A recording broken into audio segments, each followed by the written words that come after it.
Okay, I wish that I could stop reporting this particular story. I really do. But it seems like every single week we're telling you about another unruly passenger who decided to assault a flight attendant.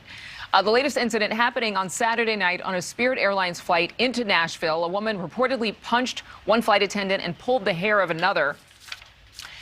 Oh, my goodness. Joining us right now, Sara Nelson, the president of the Association of Flight Attendants. You know this all too well and how just irritating and disappointing this is. But the FAA does report there has been a serious climb in the number of disruptive passengers. We've talked about it. It's over 5,000 incidents, with over 900, I think, being investigated as far as the violence of those passengers. But what is it? Is it the alcohol? This woman was reportedly drinking too much. Yeah, alcohol is a major contributor here, and we have a big problem with airports pushing alcohol and to-go alcohol in the airport and sending the wrong message to people. So almost everyone who is traveling, and certainly over the Thanksgiving holiday weekend, almost everyone who is traveling is an infrequent traveler, maybe traveling for the first time since COVID began. And so they don't necessarily know the rules or know that for decades, you cannot board an aircraft if you are inebriated. You cannot bring on your own alcohol. You cannot serve yourself in the airport or on the plane. And airports are trying to make revenue, and so they are pushing this alcohol in the airport. And then people get up in the air, and the alcohol affects them even more because oxygen levels are lower at that compressed air at 8,000 feet. And we then are left to deal with the problems. So we have got to get this under control. There's a lot of contributing factors here, but alcohol is a major one. And United just allowed or reinstated their policy to serve alcoholic beverages on board the planes. Do you think that's a smart move? This is a problem across the board. So we have a problem in the airports. We have a problem on the planes. American and Southwest are not serving alcohol right now. We're not happy with United for doing this for several reasons. One, if people get more belligerent, it is more reason to be in conflict on the plane. It is more reason for people to be demanding on the plane. We're getting reports of that right now. But it's also about that interaction. We also have to enforce the mask policy. Not everyone on our planes have access to the vaccines yet. We want to make sure that we're not adding to the spread of this virus. And so we've got to enforce those mask policies. And as people are drinking, even if they're not belligerent, they are having a harder time complying with those mask policies. And that makes it more difficult for us as well. So we're not happy with United for bringing this policy back. We think it's the wrong move.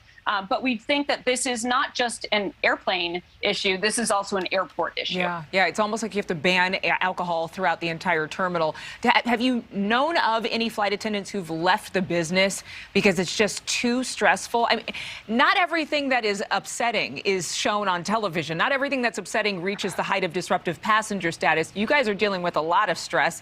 I mean, we all are, right? Yeah, this is chipping away at people every single day when they go to work. And sorry, but, you know, it's a lot. These are the people who have been on the front line since this pandemic started, working through all the stresses of the job, and then now having to deal with this every time they go to work. And it is the treatment that they're receiving. Not all incidents become a violent incident, but they're violent in their presentation and in their words. And 61% of these issues are accompanied with a racial, gender, or homophobic slur. And so it is really an attack on people, on their authority. The flight attendants are there for the safety, health, and security of the passengers in our care, and we need to be leaders in the cabin. And when this is happening, that is undermining our ability to do that. It's also distracting us from our safety duties, and it's distracting the flight deck as well, because we have to constantly report to them what's going on so we can determine whether or not we have to divert that flight. You never have to apologize for being passionate or compassionate and caring about the people that work alongside of you, who help all of us get up safely in the air. One more quick question for you. What can we do as sober-minded passengers if an instance like this gets to be wild and confrontational on board a plane?